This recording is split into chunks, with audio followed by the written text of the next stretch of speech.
자녀 축의금 논란이 불거진 최민희 의원에 대해서는 가장 낮은 수준의 경고를 내렸고요.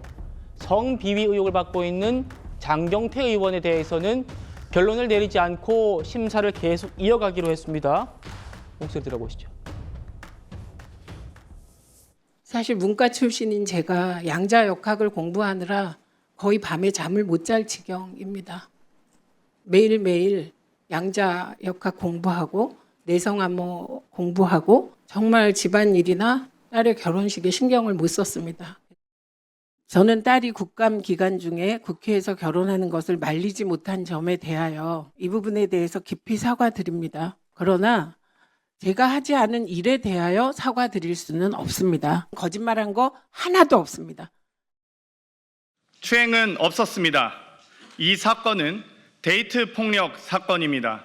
당시 자리는 화기애애하게 진행되었고 다소 저에게도 불편한 상황들이 있었지만 그러려니 하고 넘어갔습니다.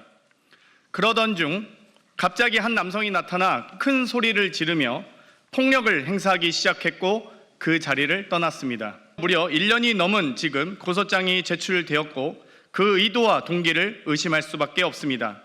이에 고소인을 무고죄로 고소하여 그 의도와 동기를 밝히겠습니다. 자, 두 사람이 어제 회의에 출석해서 1시간 동안 직접 소명을 한 걸로 알려졌는데 양태종 변호사님, 두 사람 모두 친청계로 분류되지 않습니까? 그래서 솜방망이 징계한 것 아닌가 이런 얘기도 나오나 봅니다. 어떻게 좀 평가하십니까? 저는 지금까지 나온 윤리심판원의 결과는 뭐 적당하다고 봅니다. 우선 이제 최민희 의원 같은 경우에는 사실 뭐 자녀의 축의금을 받는 것 자체가 불법은 아니죠. 그 문제가 아니지만 다만 이제 어쨌든 본인이 과방위원장이라는 자리도 하고 있었고 또 그에 또 관련돼서 뭐 피감기관이나 이런 쪽에다가 뭐 이런 청첩장 같은 걸 전달을 했다는 그런 이제 의혹들이 있었는데 뭐 그 자체가 불법이나 문제될 건 아니지만 다만 어쨌든 이제 위원장으로서 국내 눈높이에 맞추지 못한 건 사실이기 때문에 전 그에 대해서는 품위유지 의무 위반, 그래서 적절한 처분, 경고 처분으로서 경각심을 심어준 거는 잘했다고 보고요. 장경태 의원 같은 경우에는 이제 뭐 이게 본인은 굉장히 억울하다고 주장을 하고 무고죄로 고발까지 한 상황이죠. 네. 그러니까 과연 이제 추행이냐 아니면 오히려 약간 이런 무고의 피해자냐에 대해서 굉장히 강하게 의견이 나오고 있어서 물론 그렇다고 해서 뭐 피해자의 말이 맞다고 하면은 굉장히 강한 중징계가 있었나 생각을 하고요. 하지만 그렇다고 아직 수사기관에서 결론이 나오기 전에 장경태 의원을 바로 여기서 무슨 뭐 제명이라든가 그렇게 해버리면 만에 하나 이게 무고라고 많이 드러났을 경우에는 사실 돌이킬 수 없는 정치적 피해라든가 정치적 사실상 목숨을 끊어놓는 일이기 때문에 예. 아마 그래서 이 윤리심판원에서는 좀 더 신중하게 뭐 추가 증거 조사라든가 아니 최소한 경찰 수사 단계 정도라도 보고 판단을 하려고 조금 약간 유보를 시키거나 좀 더 보려고 한 게 아닌가 그런 생각이 듭니다. 최민희 의원에 대해서도 최근에 압수수색이 집행되기도 했고 경찰 수사 아직 남아 있지 않습니까? 근데 이제 그거는 보통 이제 그런 경우에는 뭐 경찰의 송치, 아니 최소한 검찰이 기소라도 하면 그때는 당연히 뭐 중징계가 내는 게 맞다고 보지만 예. 그런 사안은 아니고요. 하지만 이제 워낙 성범죄 같은 경우에는 피해자의 뭐 피해가 심각하기도 하고 그 무조건 이제 무고로 보기에는 피해자의 목소리나 의견도 중요하기 때문에 아직 결과 나오기 전에 즉각적으로 이제 윤리심판위원이 징계 절차 개시를 한 걸로 보입니다. 그렇군요. 김기현 대변인님, 당 윤리위가 이 장경태 의원에 대해서는 지금 70일째 결정을 못하고 있습니다.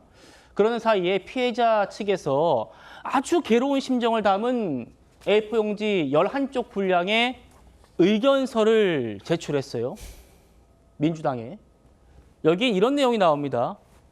장경태 의원이 당시에 남성 비서관이 자리를 옮겨가면서 굳이 피해자 옆에 앉은 정황이 있다. 의도가 의심된다라는 아주 또 구체적인 내용들을 담아서 10여 장짜리의 지금 의견서를 냈지 않습니까? 그래서일까요? 장경태 의원이 좀 결정이 안 됐어요. 어떻게 보십니까?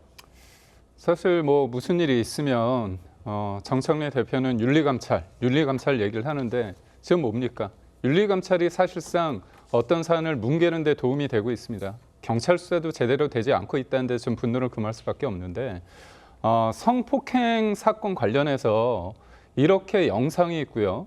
그다음에 고소를 할 때 그 당시에 목격자의 어떤 내용도 있었습니다.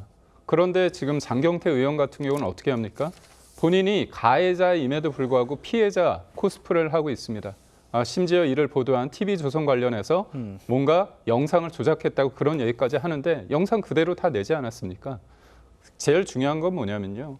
이 성범죄에 대해서 민주당의 인식이 여전하다는 겁니다. 무엇보다도 서영교 의원 같은 경우는 그 분에 대해서 그 여성 피해자에 대해서 그 여자 손 못 받느냐 그렇게 그 여자라는 발언까지 했습니다. 그건 피해자로 인식하는 게 아니거든요.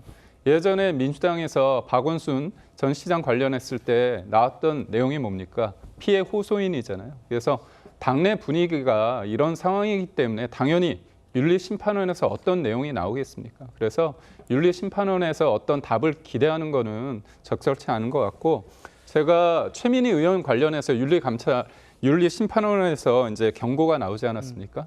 제가 볼 때 윤리심판원 이분들도 양자 역학 공부하느라고 제대로 사안을 보지 않은가 그런 생각을 해봅니다. 예.